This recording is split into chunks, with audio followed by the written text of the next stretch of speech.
Hello everyone, Michael here for Tactica Imperialis. Welcome to episode 5 of an Aelfen adventure, my Age of Sigmar hobby project. Today I'm just going to be doing a full collection showcase. I've added up now to 150 wounds for my Dark Elf army, which is just awesome. I finished off the Cold One Knights that I previewed in episode 4, so we're going to take a look at those first, and then we're going to look at the army as a whole. Now, I would be playing campaign game 3 tonight, or at least the time of recording tonight, probably about a week or so after you're watching this episode. But I'm not going to because, to put a long story short, Deadpool.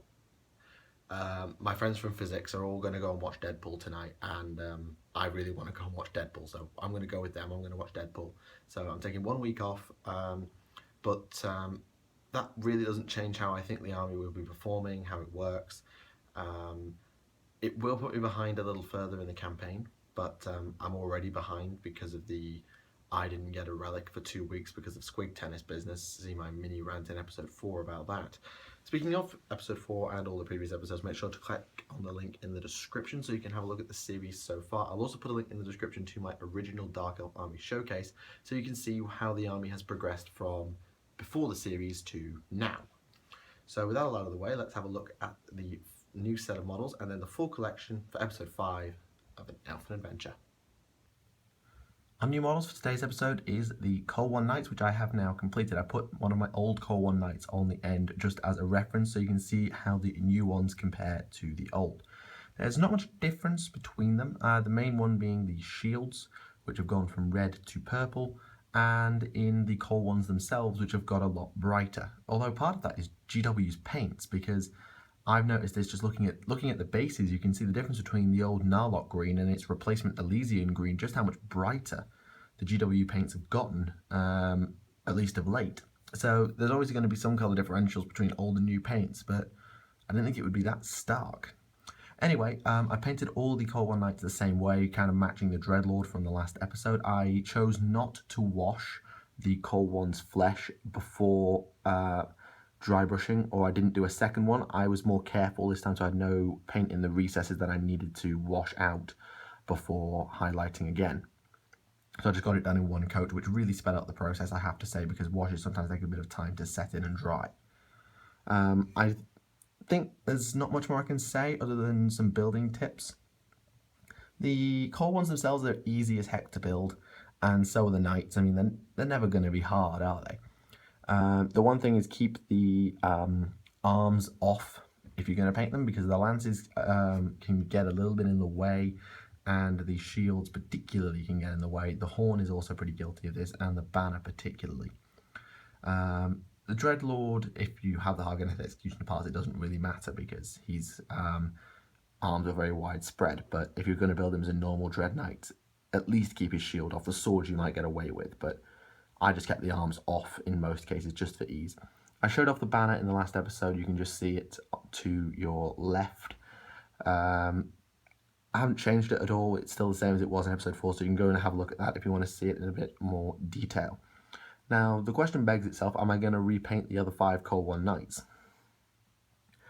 And the answer is I don't know. I could do. I certainly want to rebase them, just because it's such a colour differential, particularly if they're going to be part of one big unit. I want them to all have the same colour on their bases. So I'm going to redo that. I don't know if I'll repaint the actual Cold Ones themselves, because if I did, I'd probably have to start from an undercoat and go again, because of the white being particularly hard to get out the system. But we'll see about that. I just think I wouldn't do as good a job on them as I have on my new Cold One Knights, simply because they're already fully assembled and I don't want to risk taking them apart in case I break something. Because I've already lost 2 lance tips from my, I've lost 1 lance tip, sorry, from my Cold One old unit already, so I'm just a bit conscious of things breaking. I haven't had a chance to use these guys yet in game. I used the Dreadlord actually. I did use him as a unit champion in my Cold One squad against the Lizard Men player that I talked about in episode 4, but I haven't really had a chance to use the full block. I have used them obviously as a big block in the first game, which I talked about in episode 3. So if you want to go and see how a block of Cold One Knights performs, you can go and look at that. But in terms of these actual models, I haven't had a chance to use them yet, and I'll use them in the next game, which I'll talk about in the next episode after I've been and watched Deadpool. So that's that out of the way. That's the models. So what we're going to do now is we're going to deploy and do a full army showcase of the Dark Elves so far. And here they are, my 150 wounds of Dark Elves, looking absolutely badass. So it's the same collection as before, so if you've been keeping up with the series, you'll know what's here.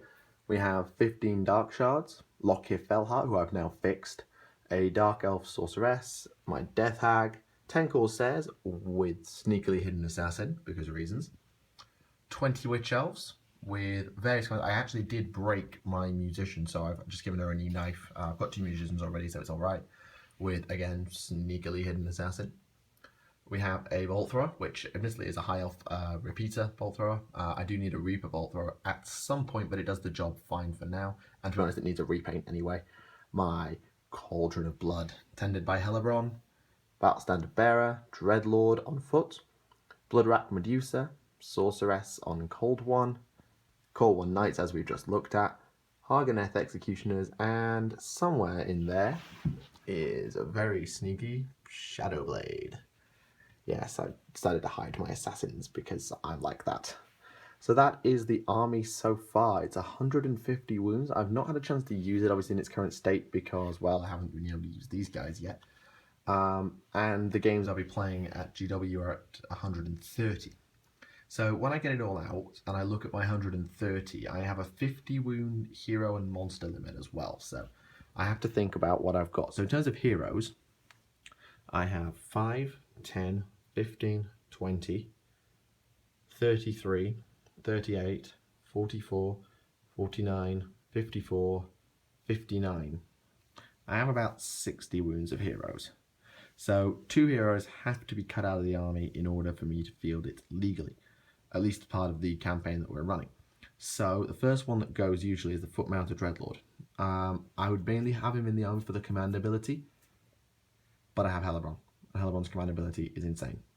So he probably goes, he's a bit more resilient, but a Cauldron is more resilient than he is. The other one that goes is usually Fellheart. Like, I have no problem with Lockhear. I think he's quite average. I think he's okay. But he just doesn't live up to full expectation for me. Plus, he works better when you have a lot of Corsairs, and I only have 10, so I think he's the other one that makes the cut. So that takes me down to 140. That leaves only 10 wounds more out of the army in order to field it legally. Usually this is vacated by more heroes, because I swear by my Executioners, the Cauldron, the BSB, 2 Sorceresses, Corsairs and Dark Shards and Bolt Thrower. Just doing all that, I'm left with 30 sort of floating wounds, 35 floating wounds, which I then need to fill in. I don't know, I have, what, 15, 25 wounds of space? What have I got? Okay. So there's 15 there that I usually swear by. I can cut these down to 10 if I want to, but say 15, 25, 30, 36, 49, 54, 69, 74, 80. I have about 80 wounds absolutely nailed down. Absolute bare minimum. So I don't have as much leeway as I would like to admit. But to be fair, I only have to take 10 wounds out from the entire army. So what I've been doing is I've been mixing and matching between Dark Shards, Cold One Knights, Witch Elves, and the Medusa, because all of those sort of have some space. So in the first game I played, I had 5 Cold One Knights, 10 Witch Elves, and a full block of Dark Shards and my Medusa. In the first campaign game, I took the Dark Shards down to 10, added in, what did I add in? I did something. Anyway, I've been fiddling around with the list for a long time now, just tweaking things, adding things in, taking things out, just seeing what works. And from my conclusions, my top performing unit, Executioners, by a million miles. They are ridiculously good. The Bolt Thrower never lets me down. The Corsairs are usually reliable. The Dark Shards are reliable. The 5 Core One Knights have been pretty good, and when they went up to the large block against Chaos in game in episode 3, they were pretty useful there. The BSB is an absolute shoe-in. The Sorceresses are a shoe-in because I need the magic, and I love having the BSB just to give out the rerolls if I get hit by an offensive army. It's like, oh yeah, right, I'm now rerolling all my wands to wound. Have a nice day. It's really, really nice. And The Cauldron has kind of underperformed, but then again, I haven't really used it all that well. I haven't really utilised its +1 to wound ability, which I realised it has thanks to rewatching episode 1. So I need to remember to keep using that. The Blood Shield is not as good as I thought. I mean, it helps the Witch Elves, but giving everyone else a 6-up doesn't do that much. But it does serve as a nice bullet magnet early in the game, or in the mid-game when it starts getting into range, and if it does make it to melee, it does hit quite hard, particularly if you do buff it in some way, or if you have a banner close by, or a death hag close by. Pretty useful in that sense. What else has done well? Yeah, the assassins have also done well for me. Shadowblade particularly has been on fire. He's just sort of chilling in the executioners at the minute. These two assassins, I put them in to face the Lizardmen player, and they both did a decent job, doing some damage to the Carnosaur and to the Slann, which was always good of them. In terms of disappointments, because I do have to talk about that as well, the Medusa has been a letdown. Not probably her fault. It's mainly because of what I've been facing. The only big unit she's been able to shoot at, well, there hasn't been one because my opponent's deployed around the shooty snake. The only thing that she's really had a good thing to target is the chameleon skinks, but they never turned up anywhere near her, so I wasn't able to do anything with her, which is disappointing. The Witch Elves have been mixed. I mean, yes, they did wreck a Carnosaur, but they had to attack twice and get a bunch of buffs on them to do that bit of work.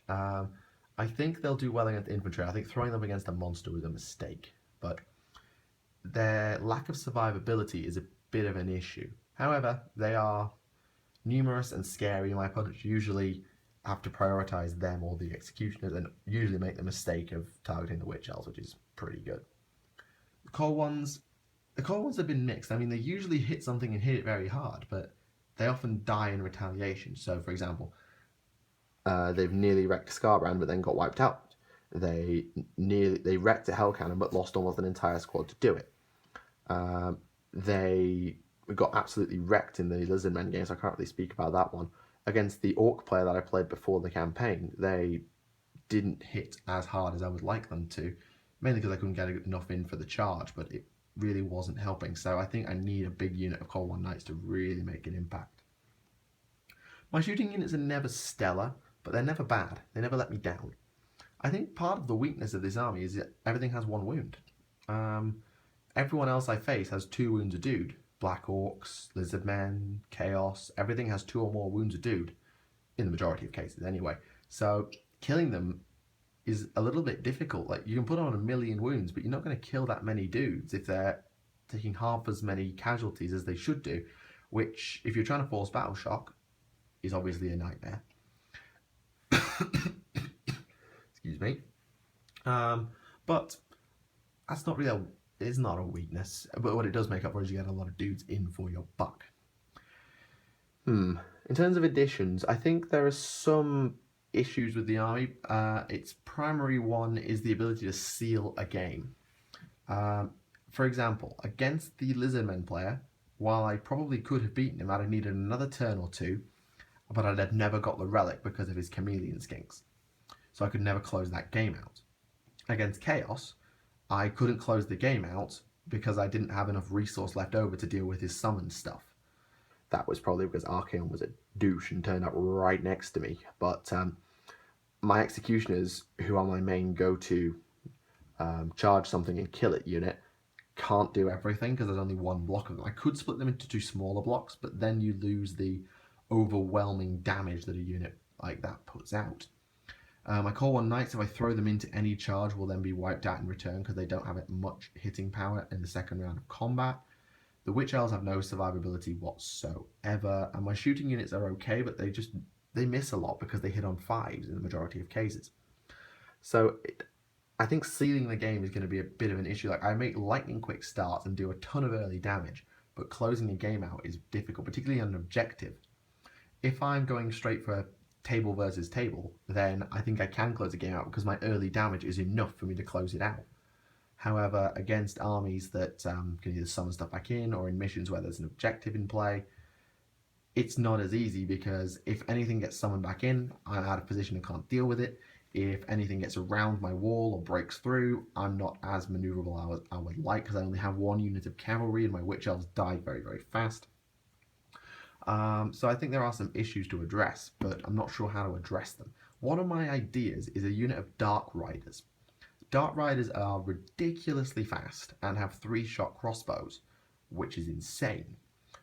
They also have bravery or battle shock penalties to enemies, which is really nice. And they're quite cool models. I mean, I would never swear by Dark Riders, but they're not a bad idea for an investment of just 10 wounds to put out 15 shots, kind of like an Illyrian Reaver block would do for High Elves. And that might work. I'm not sure if it would, but it's possible. In terms of survivability, there's not much I can do because my stuff has 1 wound. The only other thing I can think of to add is a War Hydra. A War Hydra is something that is on my priority list at some point because, well, 1, it looks bloody cool, and 2, it regenerates 3 wounds per friendly hero phase, so there's a chance you could heal it to pretty much full health before your opponent even gets a chance to do anything, because the Hydra is just really powerful, and if you apply the lash, it can do some damage as well by getting a good long charge off. So I think a Hydra and Dark Riders will go on to the purchase list. I've always said that I wanted to get basic infantry, Dread Spears, Bleak Swords. I've got the Dark Shards already, I don't really need any more than 15. But it's almost counterintuitive. Like, as an old school fantasy player, you want your blocks of infantry to do a ton of damage, to tank wounds for you, but in this game they just don't.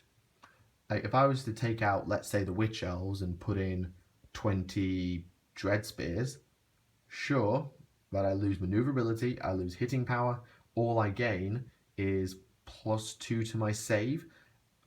Okay, I get +2 to my save and a little bit of reroll for it at the cost of an attack, 1 to hit, extra buffs from things like Death Hags and whatnot. I lose the rerolls to hit that Witch Elves can get, particularly at that size. I lose some maneuverability because they're a bit slower, and because Dread Spears don't really want to move. So it changes the whole dynamic of the army, and it doesn't really help all that much. Monsters and heroes are obviously the strongest things in the game, and basic infantry now used to have a purpose, but it doesn't so much anymore. So you used to have your monsters were there to rip through infantry and just do 1,000,000 points of damage, and hopefully your infantry could just weather the storm and bring it down with weight of numbers. You had heroes who were there to dispatch the monster with things like Killing Blow or Heroic Killing Blow, kind of like what my Executioners do now, or what Shadowblade would do. And then you have the infantry who mob the heroes, protect the heroes, but you can't even protect the heroes anymore because you can't attach characters to units. Like in the past, I would put the Death Hag inside the unit, which I was giving them passive buffs, or have them guard the Cauldron of Blood. Or I would put my Battle Standard Bearer inside my block of Dark Shards to give him some extra resilience, or put my Dreadlord, my Sorceress on Call 1 with the Call 1 Knights, kind of like I posed them here. It's an issue. So I'm not really sure if basic infantry is something I really want to consider. All it would do is allow me to bulk out my wounds, but then a monster would do the same thing for a similar amount of money.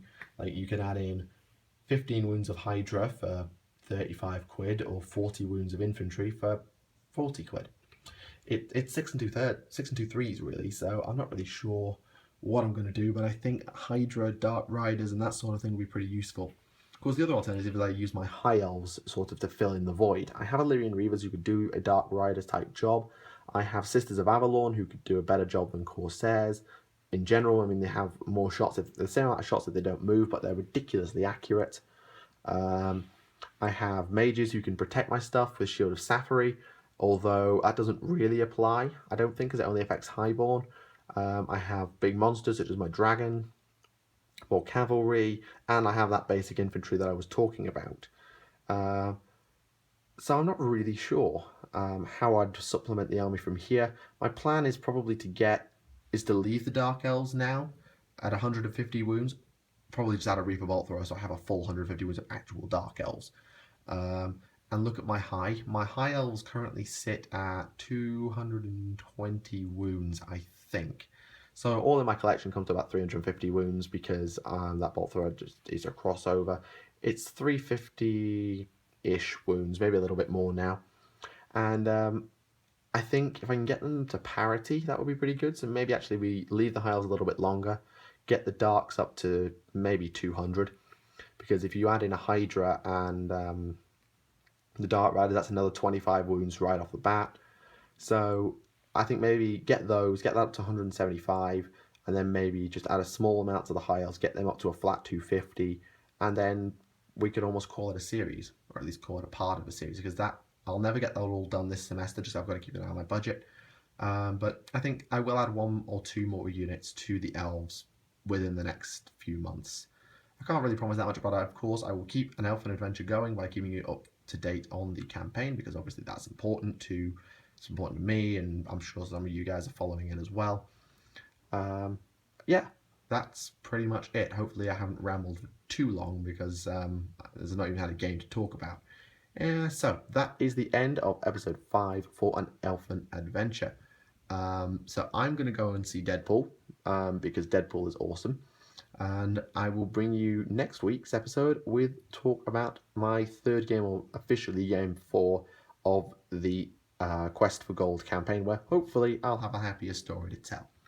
Thank you very much for watching the episode. I do hope you've enjoyed it. Make sure to leave a like if you did, and leave any comments down below about things to add, things that you would want to do to improve my play style, all that sort of thing.